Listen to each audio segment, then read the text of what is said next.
Last week, we gave you the dream offseason. Great way to start off your week. We're giving you the nightmare offseason. What could go wrong for the New York Mets in the 2026 offseason? There's a lot of things that could go wrong.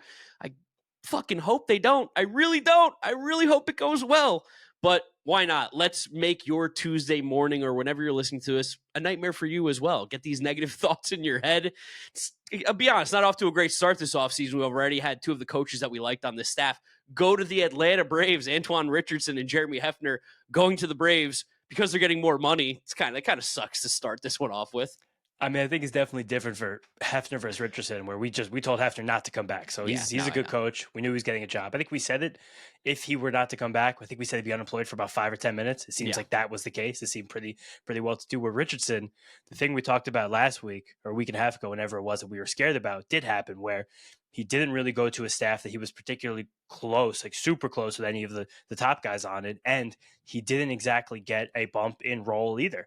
It seems like this was kind of a weird situation where a combination of him possibly overplaying his hand and the Mets prioritizing other coaches kind of forced his way out of here inadvertently. I also think at the same time, because Carlos Mendoza is not a highly paid manager in the grand scheme of the sport, I think it's hard to bump up the pay of your first base coach to a point where the pays could be close enough with the manager where you're like, that sets up a weird power dynamic as well.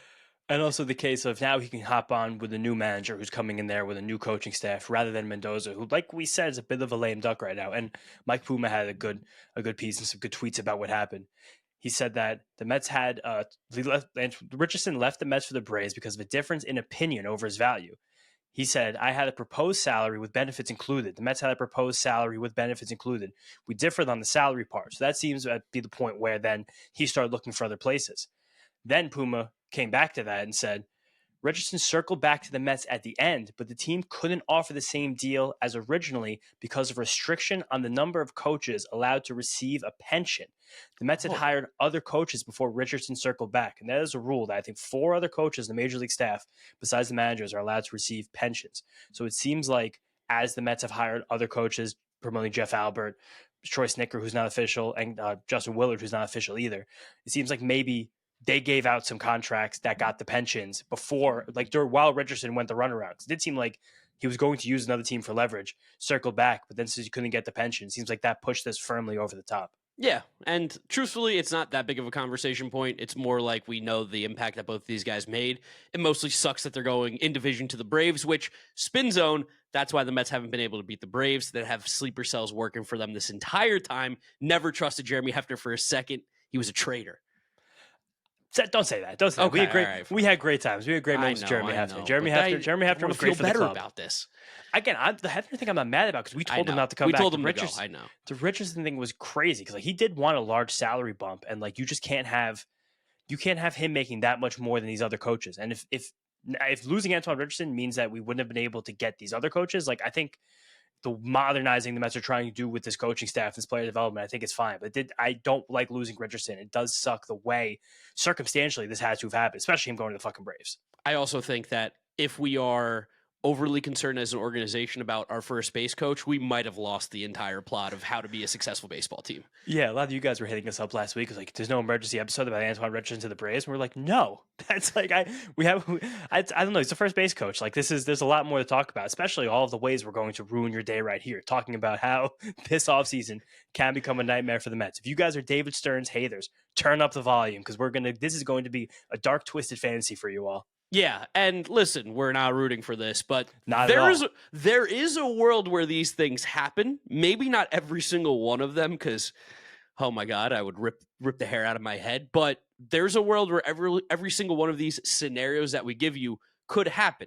Now, that being said, maybe it's also not the worst thing for this team because they didn't do pretty well last year. They've had a lot of the same over the last few years. Maybe it's time to really change things up, but let's get going into it. The first one I think that everyone is talking about, that's a Mets fan, the need for an ace pitcher. And I also think that this is one of the more likely scenarios that does happen, that the Mets don't grab an ace. And we've talked about this in previous off seasons. We've talked about this with how David Stearns builds a rotation, the Mets organization. I don't necessarily think it's because the Mets don't want an ace. I don't think it's David Stearns trying to prove that he's smarter than everyone, which is the most famous backhanded comment that everyone puts in their Twitter replies. And whenever I see those, I go, Yeah, I think there might be a little bit more behind those words. Something. A little extra behind there, a little bit of vitriol with those. But I think at the end of the day, one, on the market right now, free agent wise, the aces that are available, little risky. I don't know if we want to give Framber Valdez the money that he wants. And that's pretty much the only true, I think, guaranteed ace in this market right now on the free agent side, where Dylan Cease is up in the air. Ranger Suarez is probably more of a 2 rather than a 1.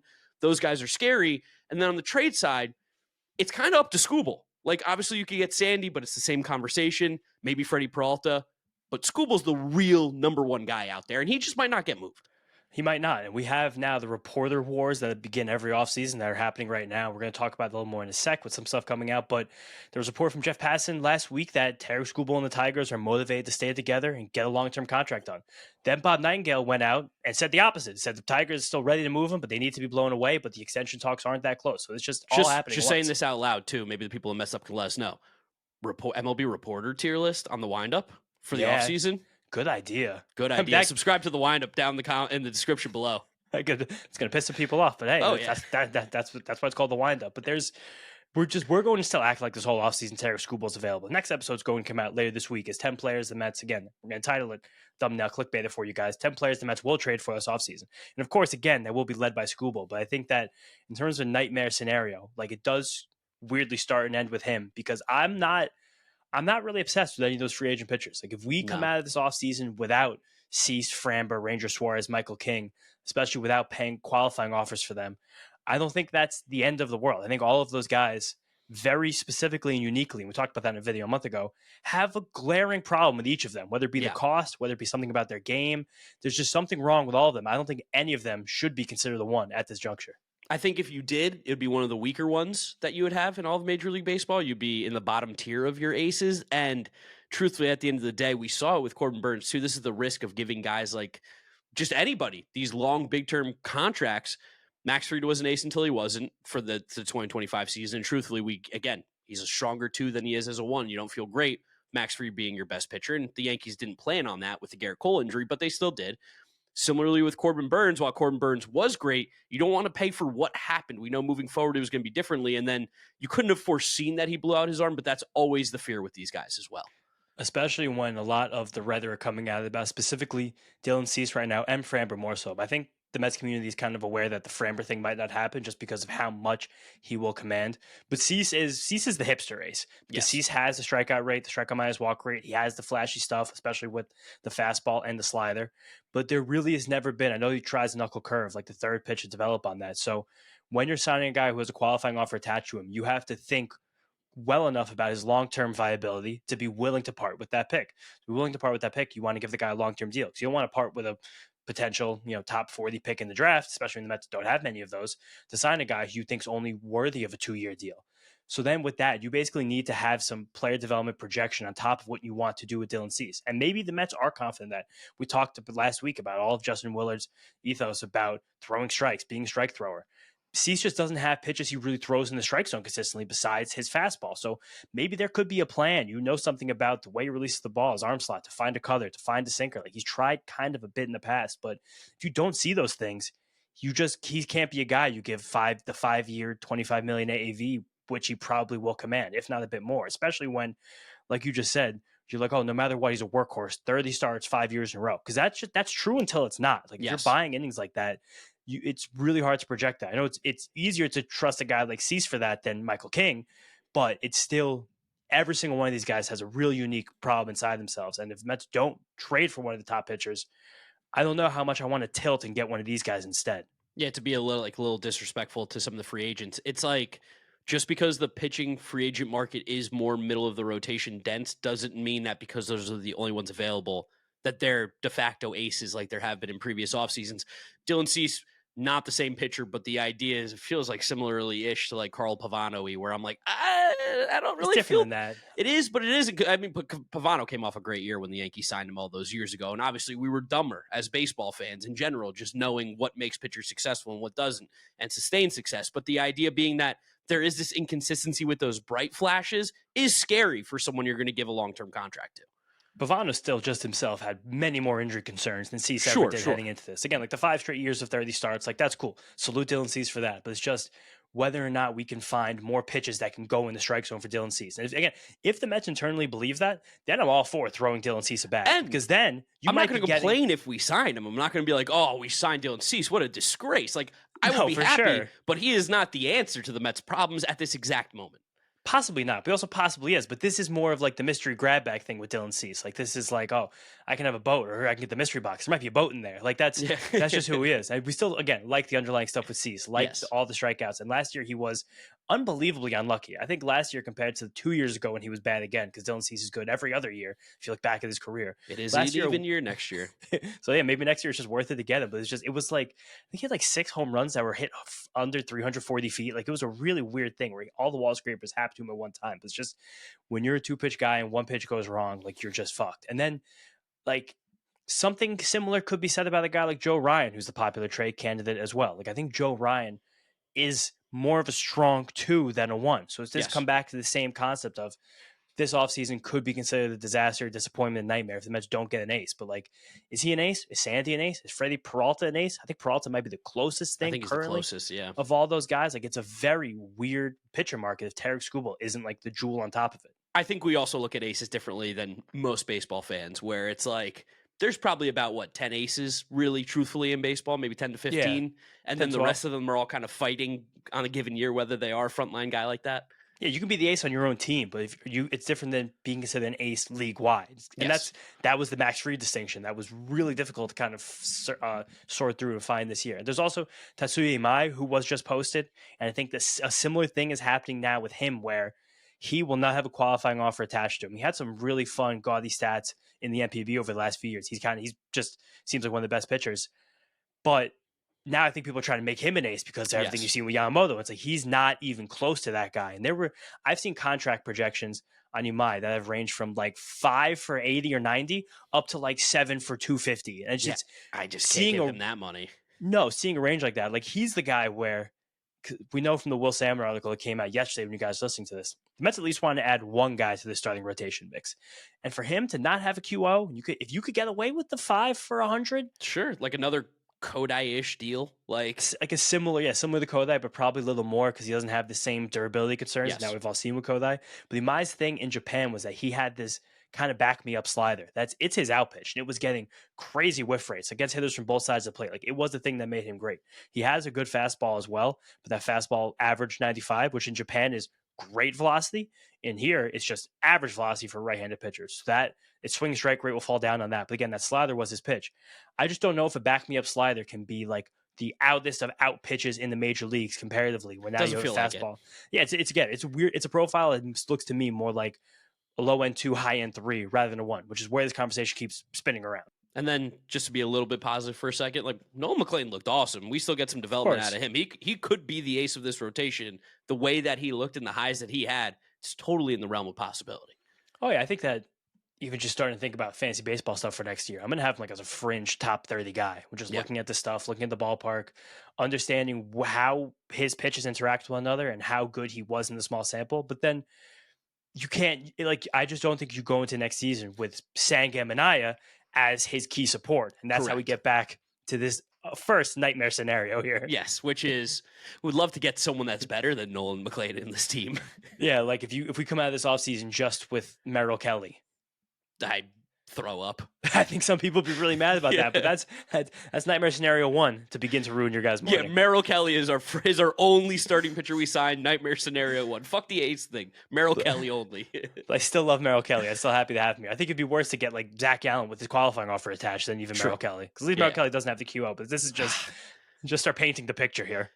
I know Merrill Kelly's better than Paul Blackburn, but boy, oh boy, has that guy really given me some PTSD. Yeah, don't ever conflate those two guys. Merrill Kelly's a damn good pitcher. Kratz Pop Quiz. What has 35 grams of protein, 6 grams of fiber, 27 essential vitamins and minerals, comes in excellent flavors like, of course, chocolate, vanilla, but chocolate peanut butter, my favorite, no added sugar, gluten-free, under $5 per meal, and is ready to drink. Go out the house, get yourself a Huel. Look at you. You even have one right there. Ready to smack that, John? Chocolate peanut butter, chocolate, and vanilla. Deliciosos. Also, there is a new Daily Greens ready to drink. 42 vitamins, minerals, and superfoods. Only 25 calories on that one. 4 grams of fiber. There's flavors like blueberry, apple, peach. Huel makes healthy eating simple. They also just launched into Target stores nationwide. Try both products today with 15% off your purchase for new customers with the code FOUL at huel.com/FOUL. Use that code FOUL and fill out the post-checkout survey to help support FT. The second thing that could be a real nightmare to this, oh man, this is brutal. I feel so bad for you guys. Please stay safe on the road. Edwin Diaz doesn't come back. What the fuck are we going to do with his bullpen if we don't have him? I mean, this really gets more nightmarish if he's a Dodger or a Yankee. Yeah. Maybe that's what it is. Edwin Diaz not only leaves, he goes to the Dodgers. That's or Yankees. Or Phillies. Yeah, I mean, again, it's just, especially relative to our roster and the players that we have in front of us right now, I think losing Edwin Diaz, not in terms of like an actual every single day baseball sense, but in the way I would feel in my chest, it would feel a little bit worse than losing Pete. It was really nice knowing that the end of games was pretty locked down for like the last 4 seasons. I've really enjoyed that comfortability, and I don't look forward to not having that at the end of the game. We saw what it was like in the year when Edwin Diaz was hurt, how scary it can be at times. We've seen for teams that are good how scary it can be at the end of the games when you don't have that guy.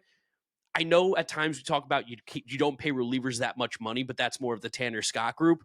Edwin Diaz is, if not the best reliever, the second best reliever in baseball, especially because Emmanuel Clase is a moron. So, I mean, you got to bring him back. They got to. And if he's gone and goes to the Dodgers, again, I'm going to fall to my knees and scream. Another wind-up plug. If you guys want to hear our thoughts on the Emmanuel Clase situation, coming up the wind-up this afternoon. But there is still the viability concern with Edwin. So again, we just keep rehashing this. Like, is he going to be that good when he's 34? Like, is Edwin Diaz making $22 million at 34 years old? Is a 2-pitch pitcher who's losing his elite velocity? It could be bad. But in terms of what, if this team wants any chance to win the next 2 seasons, hopefully the second of those 2 happens, it's hard to find a path to having a plus bullpen next year if Edwin Diaz isn't in it, which is so the opposite of what we thought the last few years. But I think last year was a humbling moment for you, me, David Stearns, everyone involved here, because if you look at other closers available, which I don't even think that we'd consider going in this direction if we don't sign Edwin Diaz. Like, I don't think you give Robert Suarez similar money on a shorter term deal. Like, I don't think he's just worse. I don't think you get Raisel Iglesias, who's much older than either of those 2 guys. Or actually not the Robert Suarez, but then Edwin Diaz. Like, is this just to become the Devin Williams redemption project? You signed Devin Williams from the 1-year prove-it deal, and you hope that you just bought a potentially elite closer again. You try to force Kenley Jansen back across the country, who's also 38 years old. Like, it's just bring Ryan Helsley back too. Why not? Let him see if he can figure it out again. Well, but that's also, I mean, Helsley, unironically, is in the next tier of relievers who you look to, like Emilio Pagan, who I think is a really intriguing option, but I would love him as an 8th inning guy. Pete Fairbanks, who I think has the public lexicon closer shine, but like under the surface, he's really lost a lot of the good stuff. And I think that it's not that crazy if the Rays just let him go in terms of what his option was. Like the Kirby Yates redemption arc, he's also approaching 40. Kyle Finnegan, now he's throwing that splitter all the time that the Tigers had him do. Like, it gets real weird real fast to go into next season without a closer if you don't have Edwin.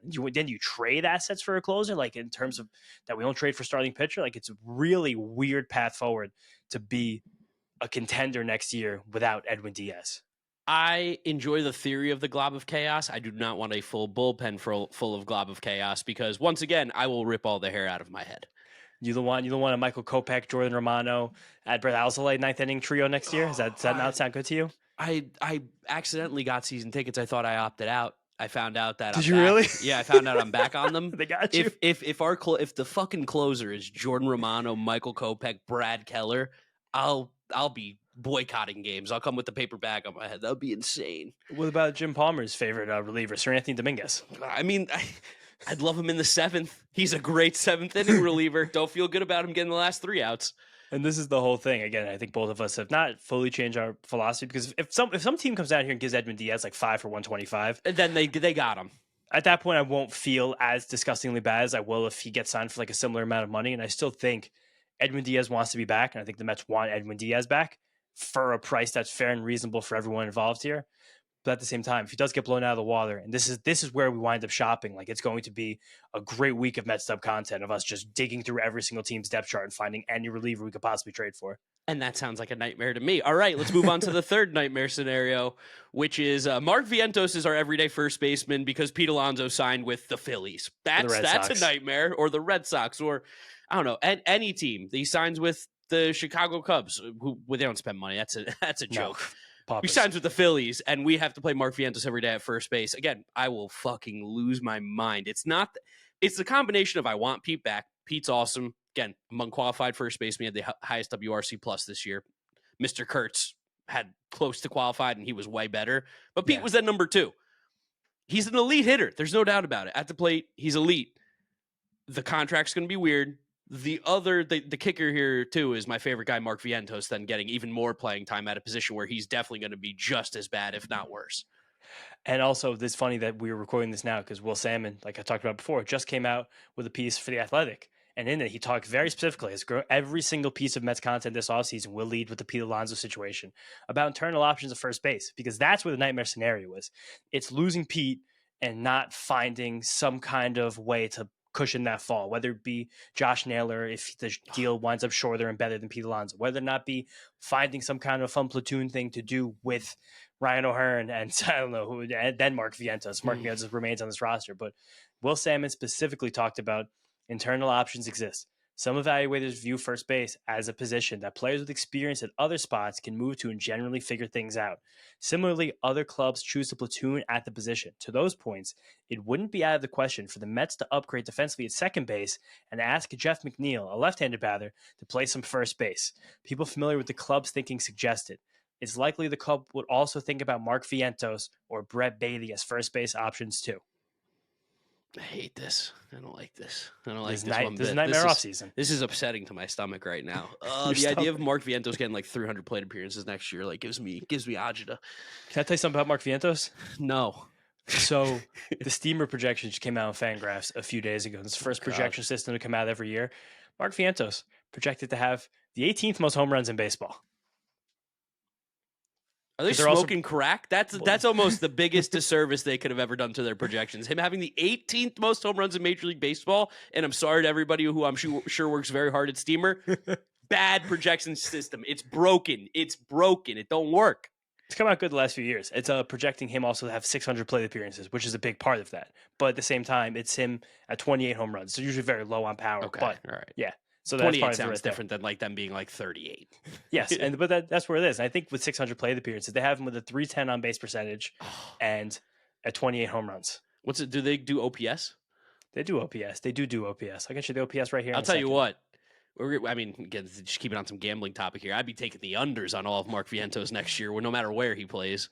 Especially because if the Mets are really committed, it'd be a 770 OPS in between. That's way too high. In between Carlos Correa and Jack Caglione. No fucking way. Yeah, I mean, just below Masataka Yoshida. Again, it's at one projection system of many, but last year, a big reason that we liked Brett Baty was because the projection system still loved him when everyone else in the world seemed to hate him. But I only like when they fit my agenda. I don't want when they go against what I think. But again, this is part of the nightmare offseason, is if the Mets lose Pete Alonso's bat and don't really jump to improve elsewhere. Like if you wind up pulling off the trade, matching salaries for Ketel Marte, and Jeff McNeil moves to first base, and that's how you replace Pete Alonso's offensive production, I won't really be very upset about that, truthfully. Ketel Marte is going to help this team win more than Pete Alonso. That being said, it's not a guarantee, so it still is a scary, scary idea of the New York Mets without Pete Alonso. And especially also in this piece by Will Salmon, he said the Mets aren't really interested right now in either Munetaka Murakami or Kazuma Okamoto coming over from Japan. Those two guys are both very different. We'll probably wind up talking about those guys some point over the next few weeks here as we maybe do a whole episode about options at first base besides Pete Alonso. But then, just to really lock in this nightmare scenario before we move on, great line here from Will. As an aside, Sturd did something similar years ago with the Milwaukee Brewers when he moved Keston Hiura from second base to first base and signed defensive wizard Colton Wong to bolster the infield up the middle. I think that's where a lot of Mets fans right now are like, that's my nightmare scenario. You let Pete Alonso walk, Jeff McNeil and Mark Vientos, your first base platoon, who probably wind up for the season running to a 750 OPS, 110 WRC plus, 35 homers combined, you hope, and then you get some kind of just defensive specialist up the middle. That sounds like a nightmare to me. Don't want to talk about it anymore. Number 4, no big splashes for this lineup. They just are like, fuck it, let's run it back with that same team. They got to play better because we know that this team does need to make some changes. While they still kind of ranked well offensively, we know how much of the heavy lifting was done by Juan Soto, and then if you include Pete Alonso in there too, I bet you that's probably going to make the Mets one of the worst offensive teams. It's a little unfair to say. You take the good hitters off any team, they're going to be worse. But this team needs some help. Like Lindor, Alonso, Soto. Those were the guys last year that really did anything exceptionally well offensively. The bottom of the lineup was a problem. Center field was a big issue. DH was a big issue. We gotta shore up some more bats in this team. Yeah, and that would be the part of, again, Mark Vientos being an everyday player. And some of you guys out there might be still very confident in Mark Vientos. Mark Vientos 2 years ago was one of the best right-handed hitters in the National League. It's true, it happened. But like, if this scenario happens where the Mets focus the entire offseason on defense, which seems like there's a chance this happens. Like a big part of drawing out these nightmare scenarios is that they don't seem like the most unlikely things individually. And I think individually I could see it. Altogether, again, drive the car off the road. Like, what's happening? So I want to point them all out, just like the dream scenario last week. But also in the dream scenario, neither of us talked about Kyle Tucker, which I think is interesting. I don't think the Mets have been linked to Tucker at all, but Jim Bowden put him in his article. I was like, Mets aren't spending that money on Kyle Tucker. No, of course not. But there's weirdly murmurs of Kyle Tucker's market being more suppressed than I ever would have imagined. Like there's some stuff coming. It seems like there's a little bit of disrespect drifting out here and there about Kyle Tucker, which is weird because he's unbelievable. He does all the stuff that you'd ever like. I don't know what there is to dislike about Kyle Tucker. If you can get 3 years of Kyle Tucker and pay him like an elite player, I would do that in such a second. It's not that big of a investment to put in on it for. I think that'd be something that would be great for this team to do. But again, if losing Pete, focusing everything on defense, not kicking the tires on Tucker, not kicking tires on Schwarber, and then not really letting the Cattell, Luis Robert, Bo Bichette, those markets also kind of dissipating in, which I do think is very possible. There was a really funny exchange on Twitter last week that I'm trying to find. Oh, yeah, it was from Mark Healy. So Mark Healy, great person in the Mets world, writer, everything. One thing worries me about potential Mets moves this winter, the lack of any real actionable intel into the team's plans from the folks who cover the team.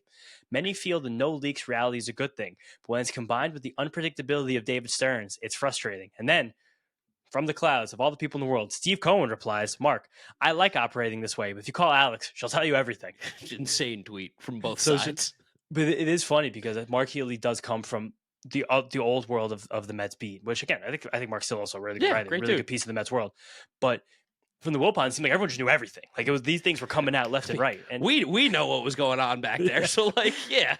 And these exercises are fun, at least for Mark and I hope they're fun for you guys watching and listening as well, is because we're just trying to get inside people's minds. Like we're trying to figure things out. And that's kind of a joy of this time of year where we don't know anything that's fucking going on right now. We have no clue where we're going. Here's one thing I'm going to say. I know we've been saying that the Mets are going to trade Jeff McNeil, all this kind of stuff, Mets'd to improve defense. What was McNeil's OAA at second base last year, James? It was good. We talked about that last week. It was 4 plus a few. Yeah. Yeah, it was 4. That's like around the top 10 among second basemen in Major League Baseball. While people have their qualms about Jeff McNeil, and we've talked about that, maybe it's just time to move on from him. Defensively at second base, he does fit the need that David Stearns has talked about, where if he's going to be playing second base every single day, Brett Beatty at third base every single day, maybe, again, they can kind of look past defense at first base or a different position, and you go get a big bat, which would be nice. And again, maybe this also comes with the fact that something happens with Brandon Nimmo. Either he accepts DHing a good bit more, or you just find a way to match salary. I know Paul DePodesta was just signed, but just became the lead executive to run the Rockies, right? Which is he hasn't even been in baseball for a long time. He wasn't one of the worst NFL trades ever.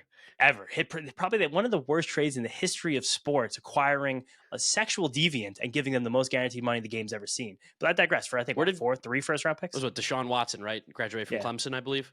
Yeah, he did graduate from Clemson. Good just point wanted to put that one out there. But Paul DePodesta used to be in the Mets front office. Yes. We drafted Brandon Nimmo. You gotta say that. Should have put that out there. And you know what team Brandon Nimmo grew up rooting for as a kid? Colorado Rockies. It's probably he's got a no trade clause. Maybe that's the one place he'll go. I'll be like, you know what? I'm going to live a great life out here in Colorado. Probably the only place. I don't know what you'd have to do to figure that one out. But again, not that we want to trade Brandon Nimmo, but if the Mets want to get more athletic on other places in the field and they want to forego defense at first base, it makes sense to find athleticism in the corner outfield. Because also in that Will Salmon article said that there's still no talk about DHing Juan Soto. He's the right fielder. Absolutely. So I think it's because of the arm thing. And like you said, second half of the year, he was completely average in right field, which with that back, incredible. And he does still have a really good arm. The Mets don't have that many good arms, especially because there was a lot of Brandon Nimmo last year in the outfield and Cedric Mullins in center field towards the end. But you feel having that arm. But now this is just kind of how we'll wrap up the nightmare scenario. Everything we just gave you, mash it all together, spit it back out. The Mets basically have the same team next year without Pete Alonso or Edwin Diaz. It's basically just let's get that luxury tax a little bit lower and see if we can do better than we did in the year that was incredibly disappointing, which that would truly be the worst scenario. Same team, no Pete, no Edwin. I don't know how this team could make the playoffs without those two guys.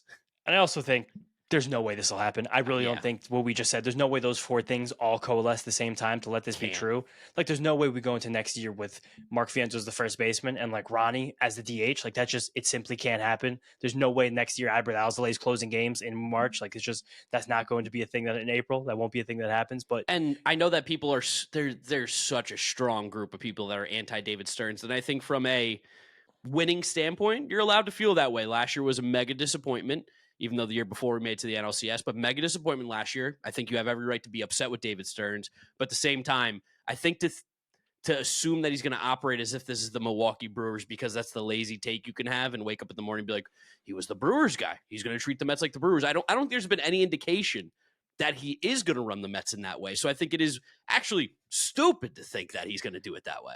No, clearly not. Since David Stearns became the lead executive for the Mets, they've offered the largest starting pitching contract in history of baseball. That's not David Stearns. It's Steve Cohen. When you spend a lot of money, it's Steve Cohen. When you make bad moves, it's David Stearns. Don't forget that. Of course. He also kind of handled the Pete thing kind of perfectly last offseason. And we still don't know it again. What's going to happen this offseason with that. But then the fear. Pete 3 for 100 is going to hit like crack. The fear, honestly, is if these nightmare scenarios happen, this is how we get my nightmare scenario. If all of these nightmare things happen and then we start tilting in the middle of the market, I don't want to be tilting in the middle of the market. I do not want to give up the QO to give Zach Gallen a 4-year deal. We don't want Frankie Montas again. No, I think, again, that's where David Stearns failed last offseason. It was too much middle of the market. We got Juan Soto at the top, and it was kind of filling these things in the middle. I do think that there's a really sustainable path forward for the Mets over the next few years.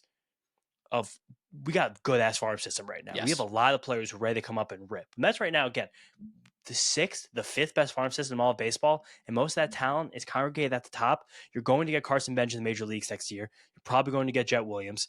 You might sneak in and get AJ Ewing if things go crazy. Probably get Ryan Clifford at some point. You might get Ryan Clifford at some point. Not saying that those guys are replacements for the nightmare scenario guys we're talking about here, but there is something about baseball being this kind of team game. And we saw it this year with the fucking Blue Jays. Like, you don't need a star at every position. You need a few stars to stir the drink together. I'm not saying you don't need that. You need good pitchers. You need guys in your bullpen throw velocity. But there's something about this this feeling of goodness that can come from when the team starts to play like a team. I was in a pub in Newcastle over the weekend. I was talking to a Jordy over there about why the team's built bad this year. With basically the same roster, with a bit more investment in it compared to last season when they had their best Premier League season in a while. In the Champions League now, ripping too, but they suck ass in the Premier League. And he said last year we had this never quit attitude. The guys, it was such good team cohesion. No one believed in them, but they believed in themselves. Then they got a little ahead of their skis. They got a little too confident. Kind of fell apart when people realized how good they were and they thought they were good. I mean, it's kind of like the conversation we had with the team this year. It was like 2024. That was just happiness and vibes. They were playing baseball. This year they felt a little pressure, a little target on their back, and they shit down their pants. They didn't play well. You think the Mets had a target on their back this year? No, they felt like they had a target on interesting. their back. Cool, I'll never cool. say they I'll bring had that a one target back. on their Nice. back. You guys out there remember that one. You guys all remember that one. But there just could be something to that. Like, it might feel like a nightmare offseason at the end of the day if we do lose these pillars of our organization. And I really think there's less than a 10% chance we lose both. Yeah. I think it might be at least 50% chance we lose at least one. Yeah, I think it's a coin flip. Yeah, but at the same time, probably a 20% chance we keep both, which is probably kind of shitty to say in here right now, maybe 35% chance. But that's fucking baseball. Like, we got a lot of young kids in the system. We have two legit top 10 players in the whole league, superstars at the top that are going to keep this team good, like, at least good, not great, but good, no matter what. Last year we have fucking 24-year-old pitcher look like a damn ace from the second he stepped on the field. Like, there's a lot of exciting things that are still on this team. We need a lot of reinforcements, need a lot of help, but you gotta let the team get on the field first. Yes, need the team to get on the field and let's make some noise. Do something. Make some changes because they were way too good to be as bad as they were last year. Play a little baseball. That's it for this one, though, guys. Thank you so much for watching. Make sure you subscribe over on YouTube to Mets'd. If you're listening to us, Apple Podcasts, Spotify, Google, drop us a rating, drop us a review, download, and subscribe. You can follow James on social media at James Chiano. I'm Draft Neck Mark. Thank you guys for watching, listening. We'll catch you on the next one. Peace out. Peace out, guys. Let's go Mets.